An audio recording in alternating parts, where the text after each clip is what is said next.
بسم اللہ الرحمن الرحیم۔ السلام علیکم ورحمۃ اللہ وبرکاتہ۔ دوستو، کیا آپ کو پتہ ہے کہ ایک ایسا انسان جو یتیم تھا، آنکھوں میں نقص تھا اور ساتھ ہی غلام بھی تھا اور جس کا کوئی خریدار بھی نہ تھا، ایک ایسا انسان جو اس دنیا میں جنم نہ لیتا تو شاید آج دنیا میں مسلمان نہ کے برابر ہوتے یا شاید ہوتے ہی نہیں۔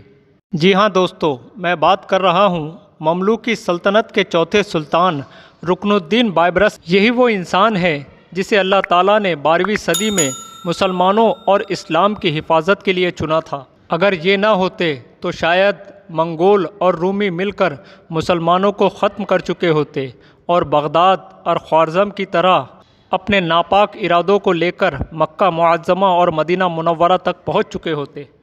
آج کے ہمارے ویڈیو کا ٹاپک یہی ہے، لہٰذا آپ سے گزارش ہے کہ ویڈیو میں آخر تک بنے رہے۔ پسند آنے کی صورت میں اپنے دوست و احباب کو شیئر کرنا نہ بھولیں، اور اگر آپ ہمارے اس چینل پر نئے ہیں تو آپ سے گزارش ہے کہ ہمارے چینل کو سبسکرائب ضرور کر دیں، ساتھ ہی لگا بیل کا آئیکن بھی پریس کر دیں، جس سے کہ ہمارے آنے والے ویڈیو کے نوٹیفیکیشن آپ کو بروقت ملتے رہے، کیونکہ ناظرین ہم اسی طرح اسلام سے ریلیٹڈ ویڈیو آپ کے لیے لاتے رہتے ہیں۔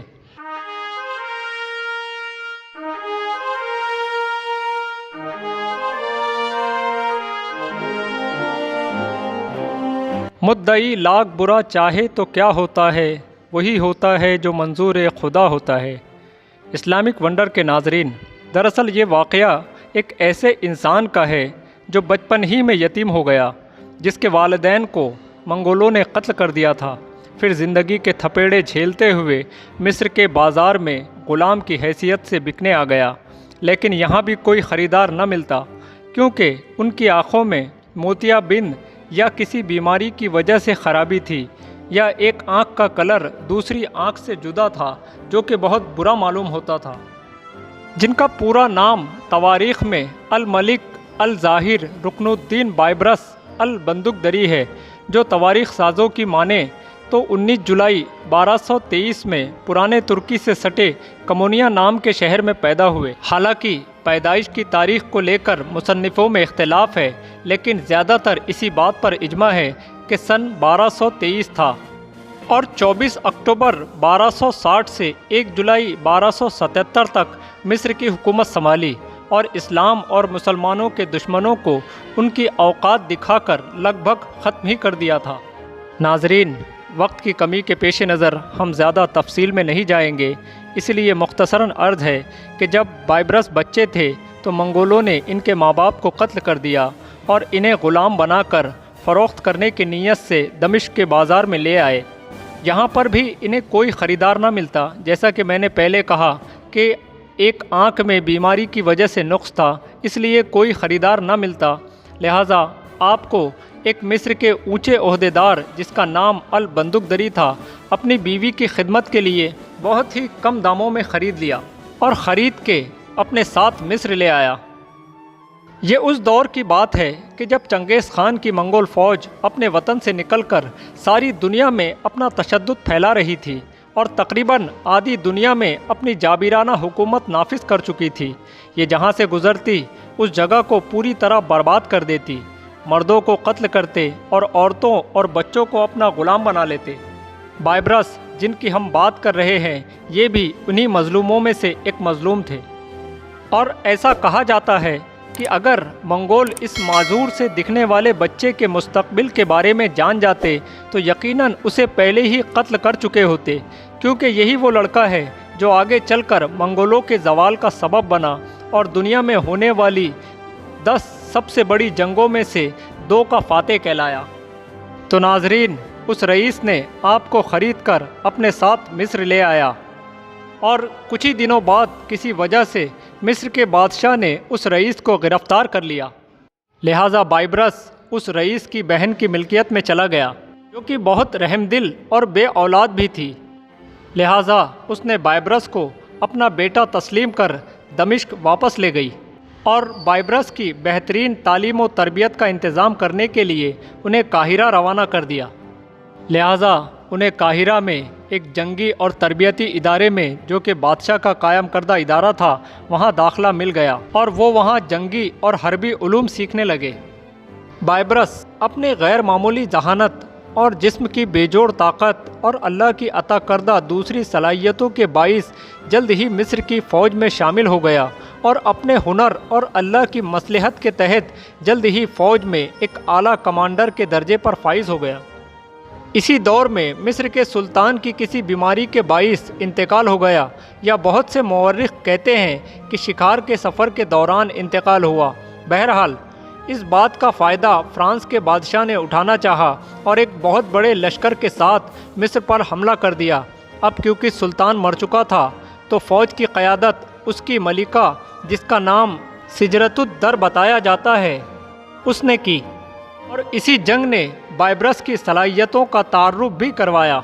اس جنگ میں صلیبیوں کی بہت بری ہار ہوئی، یہاں تک کہ ان کے بادشاہ کو بھی قید کر لیا گیا۔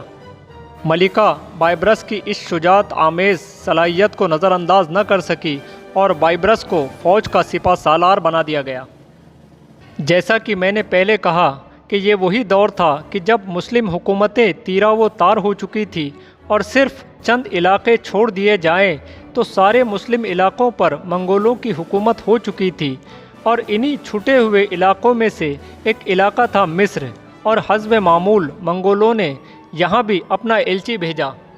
جس نے ایک حقیر الفاظوں سے بھرا پیغام مصر کی ملکہ کو سنایا، جس میں اس نے بنا لڑے ہتھیار ڈالنے کا حکم سنایا، جس کا مطلب تھا کہ منگولوں کی غلامی تسلیم کر لی جائے، ورنہ مصر کا حال بھی بغداد اور خوارزم کی طرح طے ہے۔ ملکہ نے جب اپنے سپہ سالار سے مشورہ کیا تو بائبرس اس بات پر ڈٹ گیا کہ چاہے کچھ بھی ہو وہ ہتھیار نہیں ڈالے گا اور اپنے آخری سانس تک لڑے گا، جس پر ملکہ کو بھی بہت خوشی ہوئی اور اس نے اپنے سارے اختیارات اپنے سپہ سالار کو سونپ دیے کہ اسے جنگ کی تیاری کرنے میں کوئی پریشانی نہ ہو، اور پھر بائبرس اپنے کام میں مشغول ہو گیا۔ اب صرف جنگ کے علاوہ کوئی اور مقصد نہ تھا، لہٰذا اس نے ہر خاص و عام کو جنگی مشقیں کرنے کا حکم نافذ کر دیا، یہاں تک کہ اونچے سے اونچے عہدے داروں کے بچے بھی اس جنگی مشق میں حصہ لینے لگے۔ ادھر دوسری طرف جیسا میں نے ذکر کیا کہ رکن الدین بہت بہترین صلاحیتوں کا مالک تھا، اس نے اپنے علاقوں میں دشمنوں اور جاسوسوں کو ڈھونڈ ڈھونڈ کر ختم کرنا شروع کر دیا، جس سے کہ بڑے نقصان کا خطرہ ہمیشہ بنا رہتا تھا، اور ساتھ ہی اپنے جاسوس کی ایک ٹکڑی دشمنوں کے مختلف علاقوں میں تعینات کر دی، جس سے یہ دشمن کی نقل و حرکت پر بخوبی نظر رکھ سکے۔ ادھر منگول بھی جنگ کی تیاریوں میں مصروف تھے اور جالوت کے میدان میں ڈیرا جمائے ہوئے تھے، کیونکہ منگولوں کا سردار ہلاکو خان کسی کام کے لیے منگول جا چکا تھا اور اسے واپس آنے میں ابھی وقت تھا۔ اسی کا فائدہ اٹھاتے ہوئے بائبرس نے حملے کا انتظار کرنے کی بجائے خود آگے بڑھ کر حملہ کرنے کا فیصلہ کیا اور جالوت کے میدان میں خود ہو کر آمنے سامنے آ گیا۔ بائبرس نے اپنی فوج کو کچھ اس ڈھنگ سے ٹریننگ دی تھی کہ منگول ان کی چالوں کو نہ سمجھ سکے اور ان کے پاؤں اکھڑنے لگے۔ یہ پہلی مرتبہ تھا کہ کوئی فوج منگولوں کو پیچھے دھکیل رہی تھی۔ بس پھر کیا تھا، بائبرس کی فوج میں جوش اور ولولہ سا اٹھ کھڑا ہوا اور دشمنوں کو دوڑا دوڑا کر قتل کرنے لگے۔ بہت ہی خون ریزی کی جنگ میں اللہ تعالیٰ نے بائبرس کو فتح نصیب کی، جو کہ اس خطۂ زمین میں اس وقت ناقابل یقین تھی۔ اس فتح کے بعد بائبرس کی فوج کا جوش 7ویں آسمان پر تھا، اور ہو بھی کیوں نہ، انہوں نے اس فوج کو شکست دی تھی جو اپنے آپ کو فاتح دنیا کہلوایا کرتی تھی، جن سے لڑنے کی بات تو دور، لوگ ان کے سامنے آنے سے بھی ڈرتے تھے۔ اس کے بعد بائبرس یہیں نہ رکا اور فلسطین سے لے کر دمشق تک کے علاقے منگولوں سے خالی کرنے لگا۔ یک کے بعد دیگر اس کی فوج منگولوں کا صفایا کرتی جا رہی تھی، اور پھر شاید ملکہ کے بعد وہاں کی عوام نے رکن الدین بائبرس کو ہی اپنا سلطان چن لیا۔ سلطان بننے کے بعد رکن الدین نے سب سے پہلے منگولوں نے جو خلافت عباسیہ ختم کی تھی اسے واپس قائم کیا، اور آخری خلیفہ کے بیٹے کو ڈھونڈ کر اسے قاہرہ لے آیا۔ اور جہاں پر سارے لوگوں نے اس سے بیعت کی۔ اس کے بعد بائبرس کو منگولوں کا صفایا کرنے کسی طاقتور اتحادی کی ضرورت تھی۔ جیسا کہ بتایا جاتا ہے کہ اس نے برخا خان سے اتحاد کر لیا، جو کہ نسل سے ایک منگول تھا اور ایمان کی دولت سے سرفراز ہو چکا تھا اور اب خود منگولوں سے لوہا لے رہا تھا، اور دونوں نے مل کر منگولوں کے اختتام کی شروعات کر دی۔ ادھر ترک بھی اپنے عروج کی طرف بڑھ رہے تھے اور انہوں نے بھی اپنی پوری طاقت صلیبی اور منگولوں کو پست کرنے میں جھونک دی، جس کا اثر یہ ہونا شروع ہوا کہ منگولوں کے حوصلے پست ہونا شروع ہو گئے۔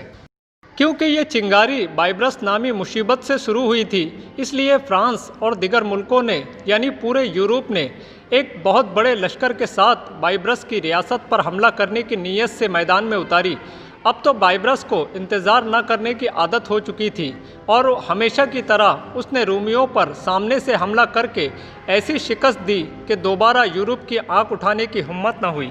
اور پھر اسی شان و شوکت کے ساتھ اس مرد مجاہد نے 1 جولائی 1277 کو اس دارالفانی سے دارالبقا کی طرف ہجرت کر لی۔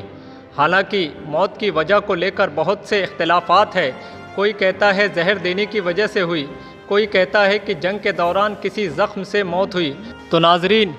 یہ تھی ایک مرد مجاہد کی مختصراً سی داستان، جس کو بیان کرنے کا مقصد صرف اتنا ہی ہے کہ نہ گھبراؤ مسلمانوں، ابھی اسلام باقی ہے، ابھی ایمان زندہ ہے، ابھی قرآن باقی ہے۔ اگر ویڈیو پسند آئی ہو تو لائک اینڈ شیئر کرنا نہ بھولیں، اور اگر ابھی تک آپ نے ہمارے اس چینل کو سبسکرائب نہیں کیا ہے تو آپ سے گزارش ہے کہ ہمارے چینل کو سبسکرائب ضرور کر دے اور ساتھ ہی لگا بیل کا آئیکن بھی پریس کر دے، جس سے کہ ہمارے آنے والی ویڈیو کے نوٹیفیکیشن آپ کو بر وقت ملتے رہے، کیونکہ ناظرین ہم اس طریقے کی اسلام سے ریلیٹڈ ویڈیو آپ کے لیے لاتے رہتے ہیں۔ تو چلیے پھر ملاقات ہوگی کسی نئے ویڈیو میں نئے ٹاپک کے ساتھ۔ تب تک اپنے گرد و نواح کے لوگوں کا خاص دھیان رکھے، دعاؤں میں یاد رکھے۔ اللہ حافظ۔